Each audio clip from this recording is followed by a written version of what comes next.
Assalamu alaikum, my name is Rakan Kayali. Welcome to Practical Islamic Finance.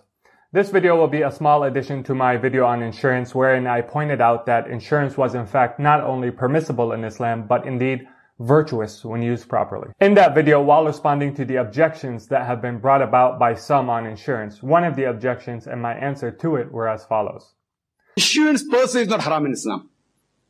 Insurance per se. I know many people say insurance is haram, but there's no verse in the Quran which says insurance is haram per se. But because most of the insurance companies, they work on the system of riba, interest, therefore it's haram.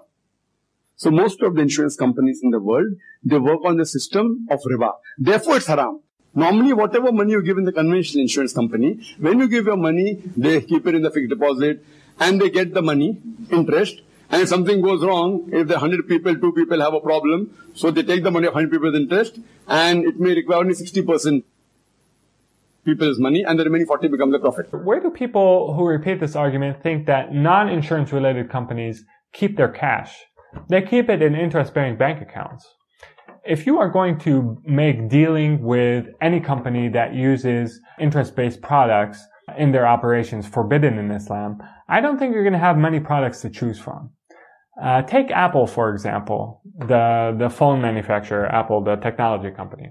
So in 2013, Apple held more than $30 billion in interest-bearing loans. Despite this, no one argues that buying an Apple phone is forbidden in Islam, or that buying a washer and dryer from GE, from General Electric, is forbidden because GE operates a huge lending business.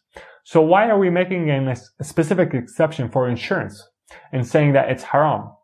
In my view, so long as the thing you are dealing with is not haram, and the primary source of revenue for the company you're dealing with is not haram, then from an Islamic perspective, you're okay to deal with that product and that company.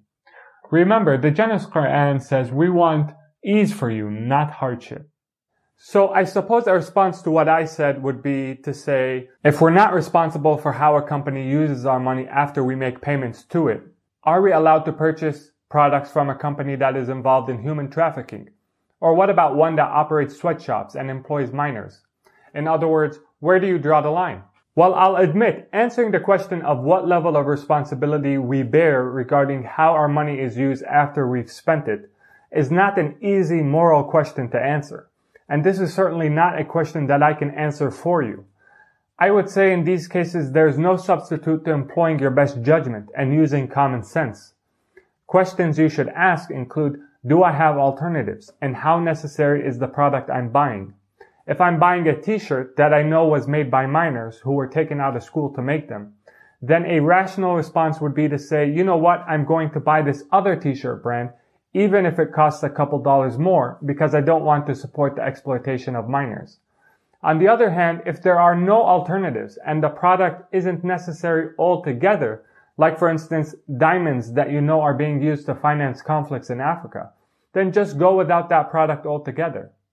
However, what I can say is that the question of our moral responsibility regarding how our funds are used after we purchase a product is an entirely separate question from the question that I set out to answer in that video on insurance, which is whether or not insurance is halal or haram. As I pointed out, if the argument against insurance is that because some insurance companies manage their cash reserves by investing in interest-bearing products, this makes the insurance product a form of riba or forbidden in Islam, then accepting this logic would make almost any payment for anything riba, rendering the concept of riba almost meaningless, and therefore such an argument seems to me at least false on the face of it. This has been Practical Islamic Finance. I hope you enjoyed this small addendum to my insurance video. Thank you for watching. Until next time, Assalamu alaikum and peace be upon you all.